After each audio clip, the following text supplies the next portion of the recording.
ನಗರದ ಪತ್ರಿಕಾ ಭವನದಲ್ಲಿ ಕರ್ನಾಟಕ ರಾಜ್ಯ ಅಂಗನವಾಡಿ ನೌಕರರ ಸಂಘ ಜಿಲ್ಲಾ ಸಮಿತಿ ವತಿಯಿಂದ ಸುದ್ದಿಗೋಷ್ಠಿಯನ್ನು ಕರೆಯಲಾಗಿತ್ತು. ಸುದ್ದಿಗೋಷ್ಠಿಯನ್ನು ಉದ್ದೇಶಿಸಿ ಮಾತನಾಡಿದ ರಾಜ್ಯ ಅಂಗನವಾಡಿ ನೌಕರರ ಸಂಘದ ಜಿಲ್ಲಾಧ್ಯಕ್ಷರಾದ ಎಚ್ ಪದ್ಮಾವತಿಯವರು, ರಾಜ್ಯ ಸರ್ಕಾರವು ರಾಜ್ಯದ ಅಂಗನವಾಡಿ ಕೇಂದ್ರಗಳಲ್ಲಿ ಎಲ್ಕೆಜಿ, ಯುಕೆಜಿ ತರಗತಿಗಳನ್ನು ಆರಂಭಿಸುವ ನಿರ್ಧಾರವನ್ನು ಹಿಂಪಡೆಯಬೇಕೆಂದು ಹೇಳಿದರು. ರಾಜ್ಯ ಸರ್ಕಾರದ ಈ ನಿರ್ಧಾರದಿಂದ ಪ್ರಸ್ತುತ ಅಸ್ತಿತ್ವದಲ್ಲಿರುವ ಅಂಗನವಾಡಿ ಕೇಂದ್ರಗಳು ಮುಚ್ಚಬೇಕಾಗುತ್ತದೆ.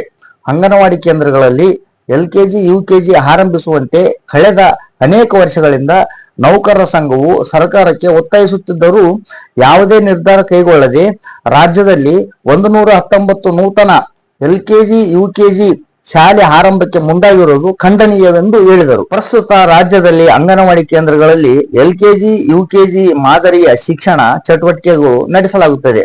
ಇದಕ್ಕಾಗಿ ಅಂಗನವಾಡಿ ಕಾರ್ಯಕರ್ತರಿಗೆ ಎಲ್ಲಾ ರೀತಿಯ ತರಬೇತಿ ನೀಡಲಾಗಿದೆ. 5 ಹಂತದ ತರಬೇತಿ ಪಡೆಯಲಾಗಿದೆ. ಇಷ್ಟೆಲ್ಲ ಅನುಕೂಲಗಳಿದ್ದ ಅಂಗನವಾಡಿ ಕೇಂದ್ರಗಳಿಗೆ ಪರ್ಯಾಯವಾಗಿ ಎಲ್ಕೆಜಿ, ಯುಕೆಜಿ ಆರಂಭದ ಅಗತ್ಯವೇನಿದೆ ಎಂದು ಹೇಳಿದರು.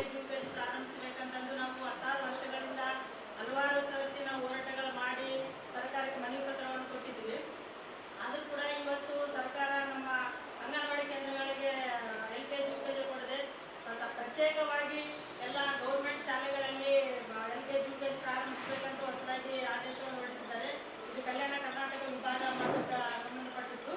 ಹೀಗಾಗಿ ನಾವಿವತ್ತು ಅದನ್ನು ನಾವು ಬಹಳ ದಿನಗಳಿಂದ ವಿರೋಧಿಸ್ತಾ ಇದ್ದೀವಿ. ನಮ್ಮ ಅಂಗನವಾಡಿ ಕೇಂದ್ರಗಳಲ್ಲಿ ಶಾಲಾ ಪೂರ್ವ ಶಿಕ್ಷಣ ನಡೆಸ್ತಾ ಇದ್ದೀವಿ. ಮತ್ತು ಶಾಲಾ ಪೂರ್ವ ಶಿಕ್ಷಣ ಜೊತೆಯಲ್ಲಿ ಕೂಡ ಮತ್ತೆ ಗರ್ಭಿಣಿ ಬಾಣಂತರಿಗೆ ಮತ್ತು 6 ತಿಂಗಳಿಂದ 3 ವರ್ಷದ ಮಗುವು ಕೂಡ ನಾವು ಸೇವೆಯನ್ನು ಸಲ್ಲಿಸ್ತಾ ಇದ್ದೀವಿ ಅಂಗನವಾಡಿ ಕಡೆಯಿಂದ.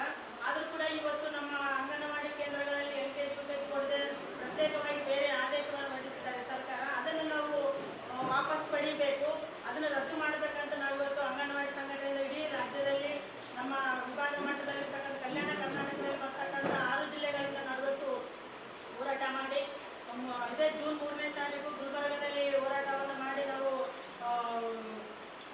ಮುತ್ತಿಗೆ ಹಾಕ್ಬೇಕಂತ ನಾವು ಇವತ್ತು ಹೋರಾಟದಲ್ಲಿ ಭಾಗವಹಿಸ್ತಾ ಇದ್ದೀವಿ. ಈ ಸಂದರ್ಭದಲ್ಲಿ ಶರಣಬಸವ, ವರಲಕ್ಷ್ಮಿ ಸೇರಿದಂತೆ ಇನ್ನಿತರರು ಇದ್ದರು.